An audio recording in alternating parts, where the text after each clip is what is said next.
विद्यार्थी मित्रों, chapter number 3 ની આપણે થિયરીની તો ચર્ચા થઈ ગઈ છે। હવે આપણે આજથી ચર્ચા કરીએ ચેપ્ટર નંબર 3 એમની અંદર આવેલા જે ઉદાહરણના દાખલાઓ છે એમની। તો પહેલો દાખલો છે, એક કાર સુરેખ રેખા પર ગતિ કરે છે, જેમ કે આકૃતિમાં દર્શાવ્યા મુજબ ઓપી। આ કાર 18 સેકન્ડમાં O થી P જાય છે અને 6 સેકન્ડમાં P થી Q પરત ફરે છે। तो पहलू कार O થી P जाए त्यारे अने बीजू O થી P पर जई Q पर परत फरे त्यारे तेनो सरेराश वेग अने सरेराश झड़प शुं हशे? आकृति आपने आपी छे। चलो रचना आ टाइपनी छे, आपने आपी छे प्रमाणे। अने पहलो क्वेश्चन आपने एवो पूछ्यो छे, कार ए O થી P जाए त्यारे कार O થી P जाए त्यारे तेनी सरेराश झड़प अने सरेराश वेग गणवानो छे। अने बीजू छे O થી P पर जाए अने Q पर परत फरे। એટલે પહેલું કામ આપણે લઈએ, O થી P જાય ત્યારે તેનો સરેરાશ વેગ અને ઝડપ જોઈશે। સરેરાશ વેગ અને ઝડપ મેળવવા માટે આપણને જરૂર પડશે સ્થાનાંતરની અને કાપેલું કુલ અંતરની। O પરથી P પર જાય तो एने केटलू अंतर काप्युं हशे? तो के 0 थी अहीं केटला छे 360, એટલે કાપેલું અંતર કેટલું અથવા પથ લંબાઈ કેટલી? તો પથ લંબાઈ થઈ ગઈ 360। હવે આપણને જે આમાં અંતર આપેલા છે ને એ અંતર આપણને અહીંયા મીટરમાં આપેલા છે, એટલે 360 મીટર લેવાય।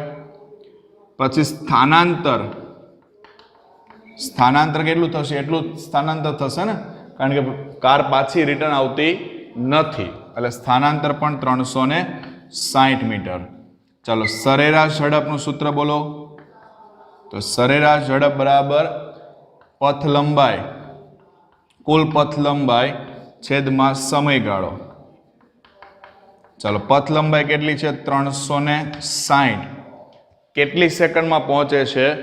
તો પહેલા આપણને કીધું છે O થી P 18 સેકન્ડમાં અને P થી Q જ્યારે રિટર્ન આવે છે, અહીંયાથી અહીંયા પહોંચવા માટે કેટલો સમય લાગે છે? 18 સેકન્ડ। અને P થી Q જ્યારે રિટર્ન આવે છે ત્યારે 6 સેકન્ડ। ચાલો તો 18 સેકન્ડનો સમય લાગ્યો છે, ભાગાકાર કરો, 18 દુના 36 થશે, એટલે 20 મીટર પર સેકન્ડ। પછી એ જ રીતના તમને શું મળશે? સરેરાશ વેગ, સરેરાશ વેગ। સરેરાશ વેગ બરાબર શું? સ્થાનાંતરના છેદમાં સમય। સ્થાનાંતર કેટલું છે? 360। સમય કેટલો લાગે છે? એટલો જ લાગે છે 20। તો આ પણ આન્સર કેટલો થશે? 20। એકમ શું થઈ જશે? મીટર પ્રતિ સેકન્ડ। હવે બીજો કિસ્સો છે, O થી P જાય, P થી પાછી ક્યાં આવે? Q, બરાબર। O થી P જાય, P થી Q પરત ફરે। ચાલો તો પહેલા પથ લંબાઈ કેટલી? તો O થી P જાય એટલે 360, ત્યાંથી પાછી અહીંયા રિટર્ન આવે છે, એટલે 240 અને 360 વચ્ચે કેટલો ડિફરન્સ છે એ ગણવાનો થાય ને। એટલે પહેલા 360 લઈ લઈએ, પ્લસ આ 360 છે એમાંથી 240 બાદ કરો, એટલે 6 માંથી 4 જશે એટલે 2 અને 3 માંથી 2 જાય એટલે 1, એટલે 120 થયા।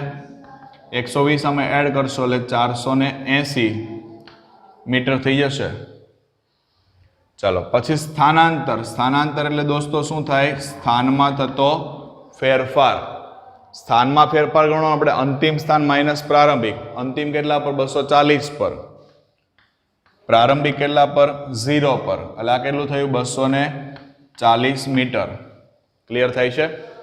લઈ લો સરેરાશ ઝડપ। સરેરાશ ઝડપ બરાબર શું? તો કે ભાઈ પથ લંબાઈના છેદમાં સમય। હવે સૂત્ર તમને ખબર છે એટલે ફરી પાછું લખતો નથી। પથ લંબાઈ કેટલી છે? 480। સમય કેટલો લાગ્યો પહેલા આના માટે? 18 સેકન્ડ। પછી કેટલી લાગી? 6, એટલે 18 પ્લસ 6 કરવાની થઈ, 18 ને 6 થઈ ગયા 24, બરાબર। 24 સેકન્ડનો સમય થયો, 24 ગુણ્યા 2 એટલે 48 થાય, એટલે 20 મીટર પર સેકન્ડ। સરેરાશ વેગ સ્થાનાંતરના છેદમાં સમય, સ્થાનાંતર 240, સમય 24, બરાબર. સમય તો એનો ટોટલ જ લેવાનો છે, પછી એવું નહીં ગણતા કે અહીંયાથી અહીંયા કેટલો સમય લાગ્યો છે, ટોટલ સમય જ કાઉન્ટ થશે, બરાબર. એટલે અહીંયા પહોંચે પાછો રિટર્ન આવે બધો સમય ગણ લેવાનો છે, એટલે આ થશે 10 મીટર પ્રતિ સેકન્ડ. ખ્યાલ આવશે? આ થયો દાખલા નંબર 1. ચલો દાખલા નંબર 2 ની અંદર આપણને એવું કીધું છે, એક્સ અક્ષને અનુલક્ષીને ગતિ કરતા એક પદાર્થ એનું સ્થાન x બરાબર a પ્લસ બીટી સ્ક્વેર વડે દર્શાવેલું છે, જ્યાં a બરાબર આપ્યું છે આપણને 8.5 મીટર, a બરાબર 8.5 મીટર, b બરાબર છે 2.5 મીટર પ્રતિ સેકન્ડ સ્ક્વેર, અને ટીનું માપન જે છે એ સેકન્ડમાં કર્યું છે. ટી બરાબર 0 સમયે તેનો વેગ કેટલો હશે, અને 2 સેકન્ડ અને 4 સેકન્ડ એમની વચ્ચે એનો સરેરાશ વેગ કેટલો હશે. 2 સેકન્ડ અને 4 સેકન્ડ એમની વચ્ચે એનો સરેરાશ વેગ કેટલો હશે. પહેલા આપણે એ લઈ લે ટી બરાબર 0 સેકન્ડ થાય ત્યારે એનો વેગ કેટલો. ચાલો આ x બરાબર સમીકરણ છે આપણી પાસે a પ્લસ બીટી સ્ક્વેર. ત્યાં તમે જોઈ શકો છો, જો આ જે સમીકરણ છે ને એની અંદર x બરાબર સમીકરણ છે a પ્લસ બીટી સ્ક્વેર, પણ a અને b જે છે ને એ પાછા અચળાંકના ભાગ સ્વરૂપે આપણને આપી દીધા છે. જેની વેલ્યુ આપણને આપી છે એની વેલ્યુ છે 8.5 મીટર અને b ની વેલ્યુ જે છે એ 2.5 મીટર પર સેકન્ડ સ્ક્વેર છે. તો x નું હું t ની સાપેક્ષે વિકલન કરી દઉં તો મને વેગ મળી જાય. તો લખાય ને t ની સાપેક્ષે શું કરીએ, t ની સાપેક્ષે વિકલન કરતા. ચાલો t ની સાપેક્ષે વિકલન કરશો તો v મળશે, v બરાબર શું લખાય, dx by dt. dx by dt કરીએ, એ તો અચળ છે, એની સાથે કોઈ સમયવાળું પદ છે નહીં.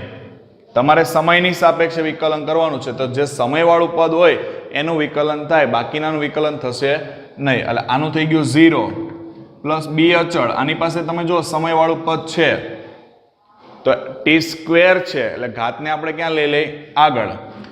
ઘાત આગળ લેશો એટલે 2t થશે, ઘાત 1 ઓછી કરવાની એટલે એક જ ઘાત બચે ને, તો આ થઈ ગયું 2bt v બરાબર. હવે ક્વેશ્ચન તમારો એવો છે, t બરાબર 0 સેકન્ડ હોય ત્યારે વેગ કેટલો. તો લખી શકીએ આપણે t બરાબર 0 સેકન્ડ માટે વેગ v ઓફ 0 બરાબર, અહીંયા t 0 મૂકશો તો આખું પદ 0 થઈ જશે, એટલે 0 મીટર પર સેકન્ડ. લખો કે ના લખો મીટર પર સેકન્ડ, એનાથી કોઈ ફરક પડતો નથી, પણ સમય 0 છે તો વેગ પણ કેટલો થઈ ગયો, 0. નેક્સ્ટ ક્વેશ્ચન એવો છે, 2 સેકન્ડ અને 4 સેકન્ડ વચ્ચે એનો સરેરાશ વેગ કેટલો હશે.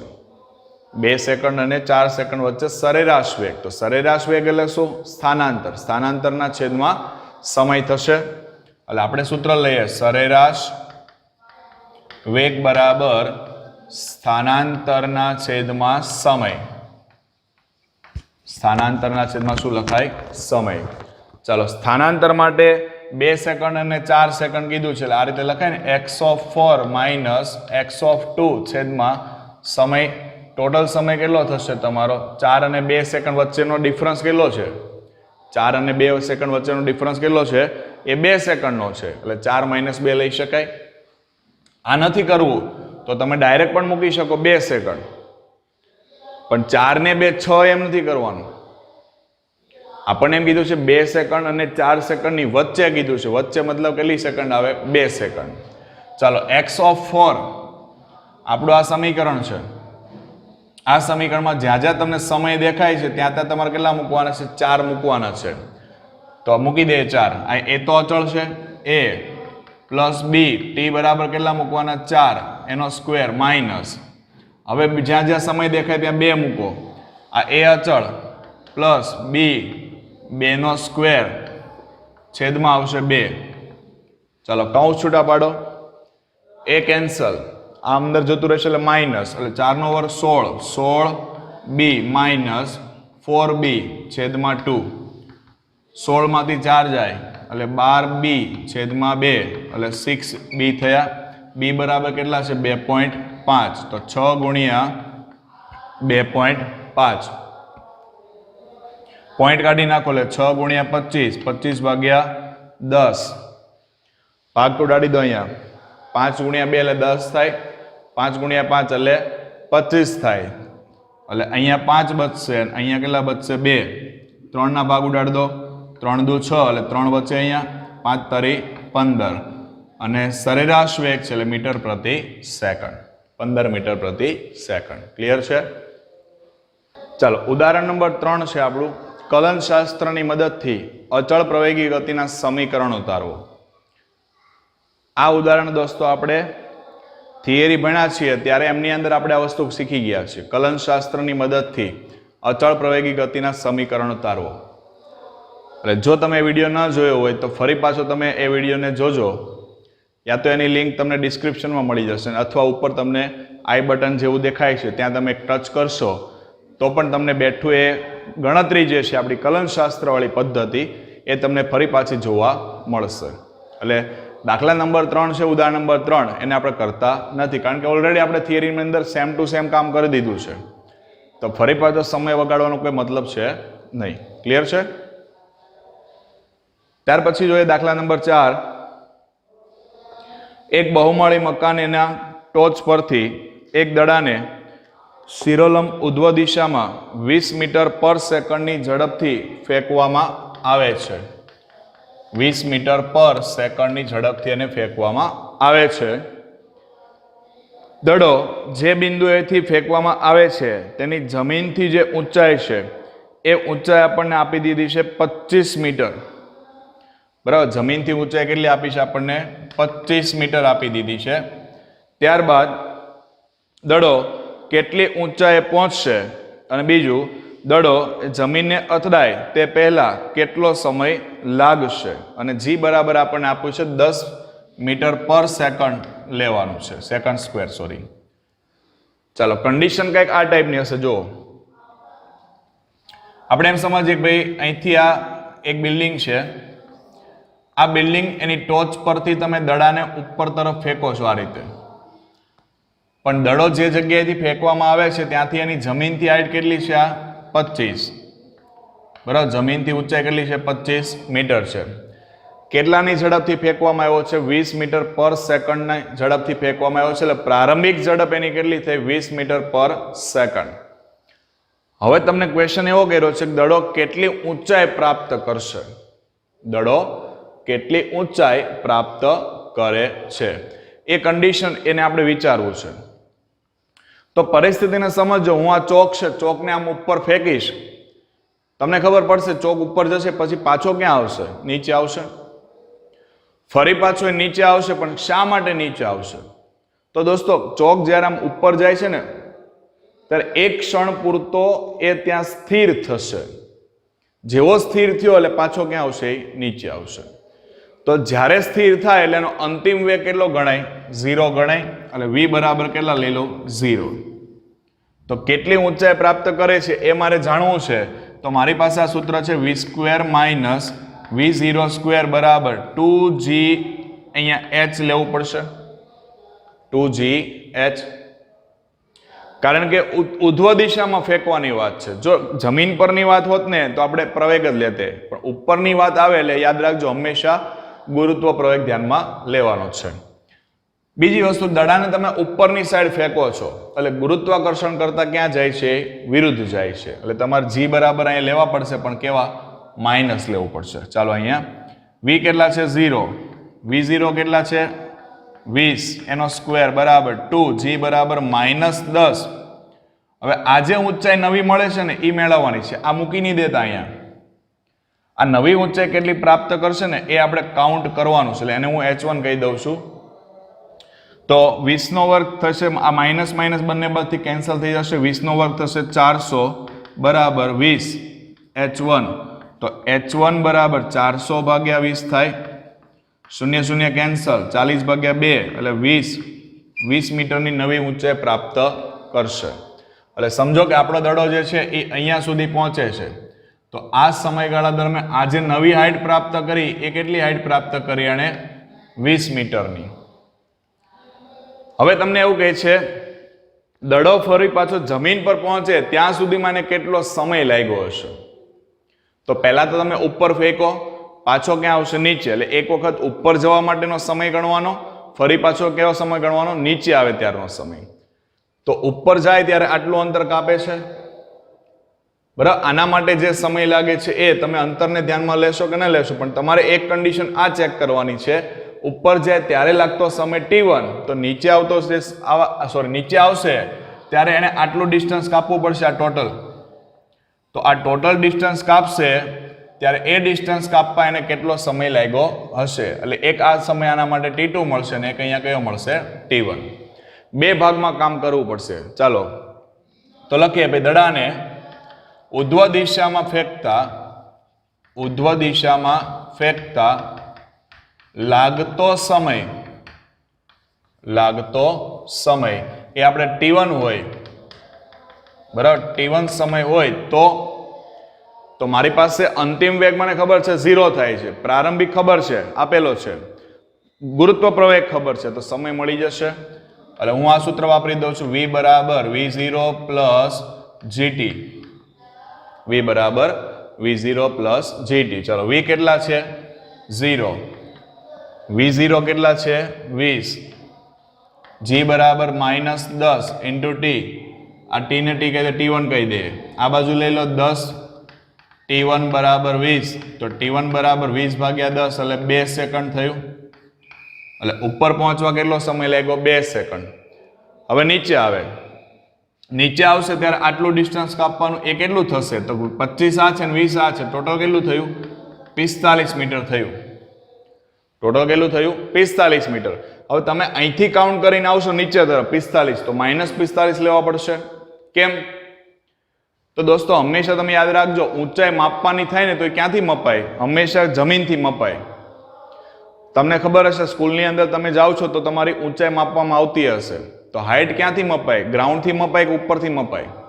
તમને એવું કહેશે કે ચાલો ભાઈ અહીંયા 0 છે, તમે તમારું માથું ત્યાં ટેકવી દો, પછી તમારા પગ સુધીની ઊંચાઈ છે આપણે માપી લઈએ? નહીં. હંમેશા 0 થી કાઉન્ટ થાય, નીચેથી કાઉન્ટ થાય ઉપર તરફ, બરાબર છે. આપણે વિરુદ્ધ દિશામાં જઈએ છીએ એટલે આપણે એને કેવું લેવું પડશે? માઇનસ લઈને કામ કરવું પડશે. એટલે આ માઇનસ એટલે કે આ 45 મીટર અંતર કાપે છે તો એને કેટલો સમય લાગશે? લખી શકાય ને, 45 મીટર અંતર કાપતા લાગતો સમય, તો એને આપણે લઈ લે x બરાબર v0t પ્લસ 1/2 gt². આ સૂત્ર પરથી ચાલીએ તો અહીંયા t ની જગ્યાએ શું લેવું પડે? t2.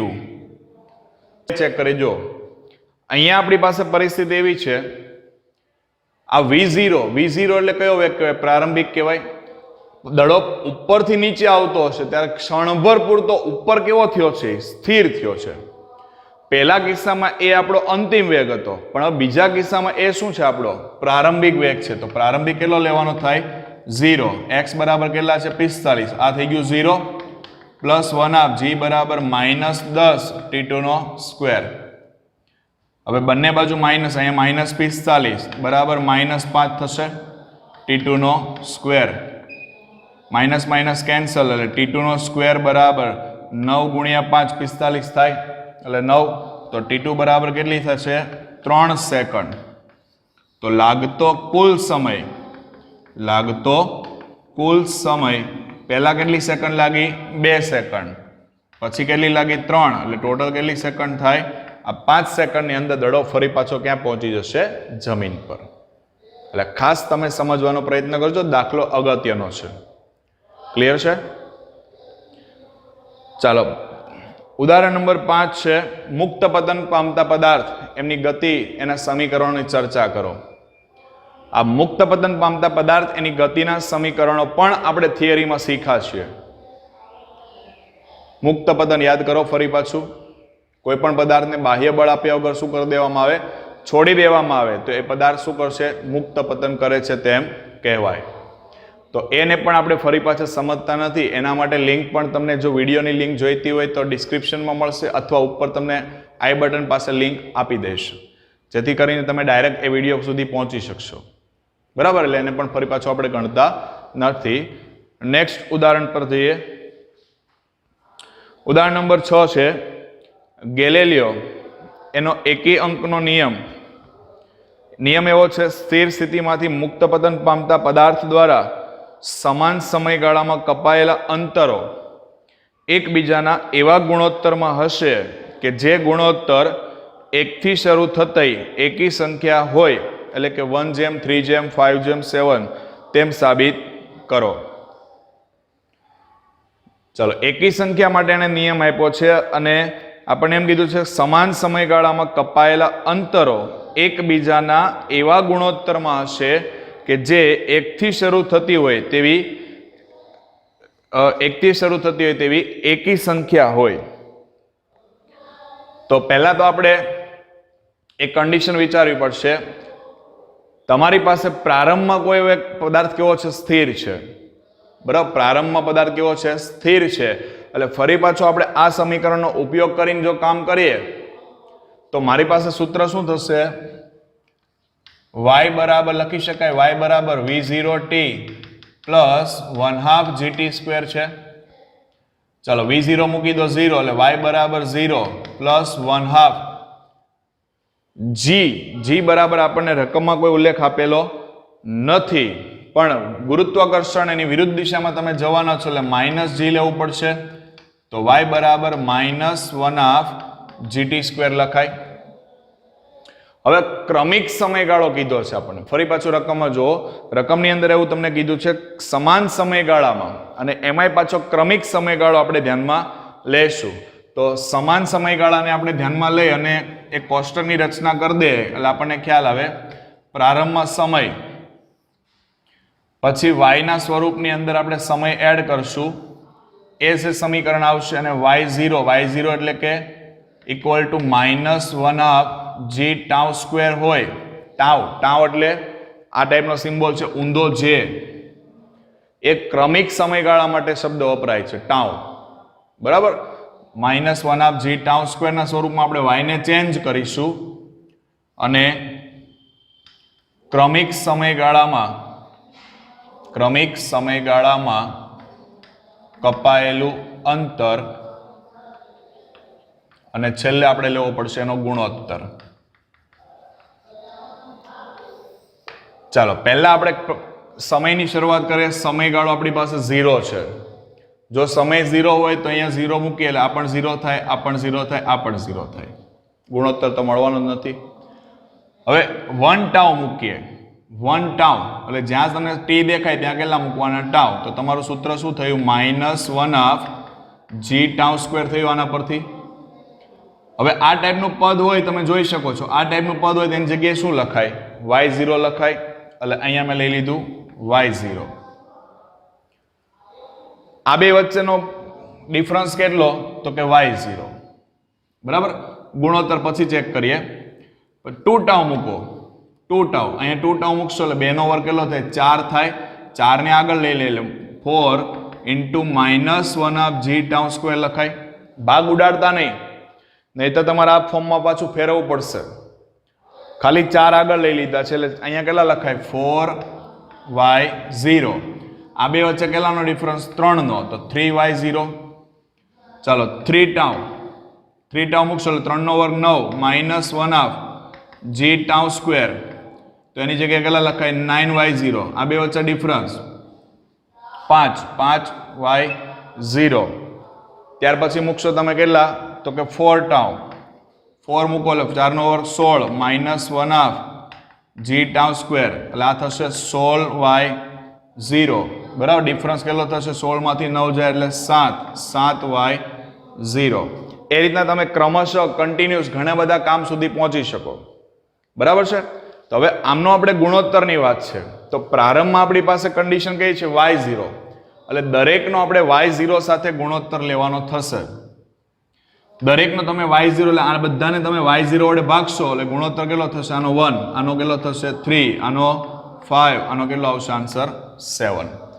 એટલે આ રીતે તમને ક્રમશઃ એક શ્રેણી મળશે 1, 3, 5, 7 ટાઈપની, જે આપણી પાસે એકી સંખ્યા બતાવે છે એટલે આ ગેલેલિયોનો એકી અંકનો એક નિયમ થઈ ગયો કે જેમાં માત્ર કઈ સંખ્યા મળે છે આપણને એકી સંખ્યા પ્રાપ્ત થાય છે. ક્લિયર થાય છે. નંબર 7 છે સ્ટોપિંગ ડિસ્ટન્સ. ઉદાહરણની રકમમાં જ આપણને સ્ટોપિંગ ડિસ્ટન્સ સમજાવવાનું કીધું છે જે આપણે ઓલરેડી થિયરીમાં સમજાવી ચૂકેલા છે. એટલે 3 વસ્તુ એવી થઈ જે આપણે થિયરીમાં ભણી ચૂક્યા છીએ. એક કલનશાસ્ત્રની રીત થઈ, એક મુક્ત પતનની વાત થઈ અને ફરી પાછી એક સ્ટોપિંગ ડિસ્ટન્સ થયો. એટલે એની પણ તમને લિંક ત્યાં પાછી મળી જશે. એટલે નેક્સ્ટ પર જઈએ. ઉદાહરણ નંબર 8 છે પ્રતિક્રિયા સમય છે રિએક્શન ટાઈમ. રકમને સમજીએ કે ભાઈ જ્યારે કોઈ એક પરિસ્થિતિ એવી નિર્માણ પામે કે જેથી આપણે ત્વરિત પ્રતિક્રિયા આપવાની જરૂરિયાત ઊભી થાય તો તે ક્રિયા ખરેખર કરીએ છીએ તે પહેલા અમુક સમય લાગે છે. આમ કોઈ વ્યક્તિ અવલોકન કરે છે, તેના પર વિચાર કરે અને પછી કાર્યવાહી કરે તો એના માટે લાગતો જે સમય છે એને કહેવાય પ્રતિક્રિયા સમય.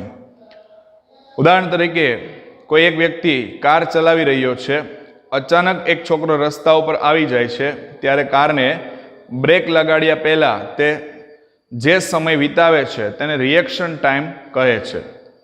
રિએક્શન ટાઈમ એ પરિસ્થિતિ, એની જટિલતા અને વ્યક્તિ વિશેષ ઉપર આધાર રાખે છે.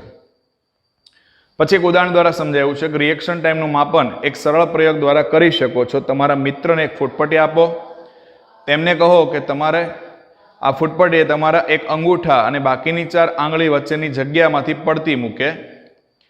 જેવીથી ફૂટપટ્ટી મુક્ત પતન પામે તરત જ તમે એને પકડી લો. ફૂટપટ્ટી વડે કપાયેલા અંતર ડી માં માપો અને એક વિશેષ ઉદાહરણમાં ડી બરાબર આપણને આપ્યો છે 21 સેન્ટીમીટર. ડી બરાબર 21 સેન્ટીમીટર આપેલું છે અને રિએક્શન ટાઈમ એની આપણે ગણતરી કરવાની છે. રકમ દોસ્તો બહુ મોટી આપી છે, એનો કોન્સેપ્ટ સમજી લો. પહેલા રિએક્શન ટાઈમની વાત કરી છે. રિએક્શન ટાઈમ કોને કહેવાય? દાખલા તરીકે તમે રસ્તા ઉપર જાઓ છો, કાર લઈને, બાઇક લઈને કે કોઈ બી વસ્તુ લઈને હાઈવે ઉપર, અને અચાનક તમને રસ્તા ઉપર કોઈ વ્યક્તિ દેખાય કે રસ્તો ક્રોસ કરી રહ્યો છે, તો તમે શું કરશો? તરત જ બ્રેક મારી દેશો? નહીં. પહેલું કામ શું કરશું? આપણે એને જોશું કે ભાઈ વ્યક્તિ આપણાથી કેટલો દૂર છે. બીજું કામ આપણે એના ઉપર વિચાર કરીશું કે ભાઈ હું આ રીતના મારી કારને બ્રેક મારીશ કે જેથી કરીને ત્યાં પહોંચતા એ વ્યક્તિ ત્યાંથી પસાર થઈ ગયો હોય. અને પછી ત્રીજું કામ છે એના ઉપર આપણે એક્શન લઈએ છીએ. ડાયરેક્ટ આપણે એક્શન નથી લેતા, કારણ કે માન લો તમારી કાર છે 100ની સ્પીડ પર જતી હોય ને તમે અચાનક બ્રેક મારી દો, તમે ફેંકાઈ જશો.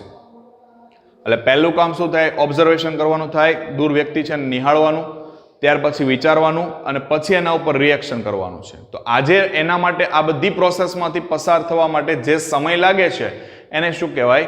રિએક્શન ટાઈમ કહેવાય.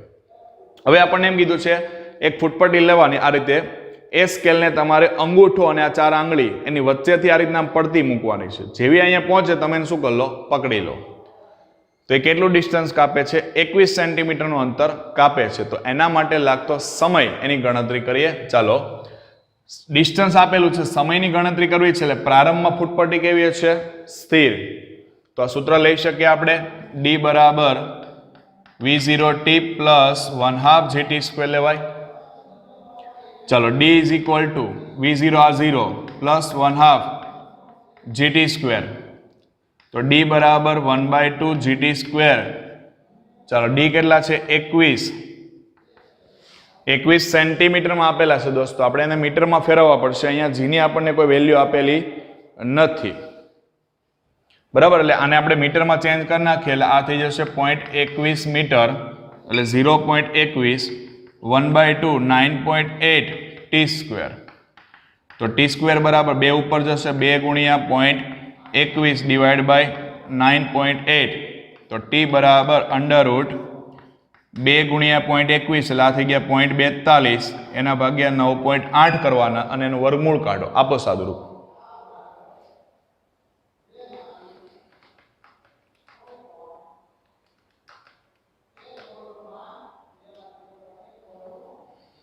તો આનો જે તમારો આન્સર આવશે એ થઈ જશે 0.20 અથવા 0.2 સેકન્ડ. ક્લિયર છે? ચાલો, લાસ્ટ એક્ઝામ્પલ જોઈએ. 2 સમાંતર રેલવે ટ્રેક ઉત્તર દક્ષિણ દિશામાં છે.